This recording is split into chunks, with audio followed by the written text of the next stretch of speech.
Sosok Aan, istri dorong kursi roda sejauh 10 km antar suami cuci darah, seorang pengamen.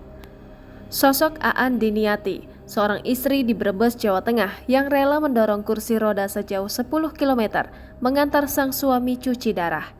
Nur Rohman, suami Aan, diketahui mengidap sakit gagal ginjal dan mengharuskan dirinya harus cuci darah.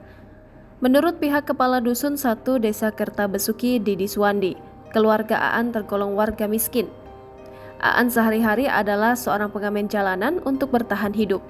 Ia biasa mengamen keliling hingga ke pasar-pasar. Meski demikian, Aan dan suaminya telah terdaftar sebagai penerima bantuan langsung tunai atau BLT dari pemerintah.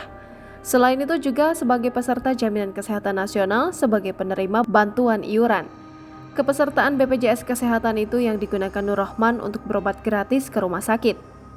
Terkait Aan kerap jalan kaki mengantar suami cuci darah, Didi mengklaim sudah menyiapkan mobil siaga yang bisa dimanfaatkan untuk Nur Rohman pergi berobat ke rumah sakit. Namun pihak Nur Rohman dan Aan selalu menolak dibantu. Padahal mobil siaga bisa digunakan secara gratis. Didi menegaskan pihaknya mulai Rabu pekan ini akan menyiapkan mobil siaga agar bisa dimanfaatkan Nur Rohman pergi berobat ke rumah sakit Bakti Asih, sehingga tak perlu menggunakan kursi roda yang didorong oleh Aan dengan berjalan kaki.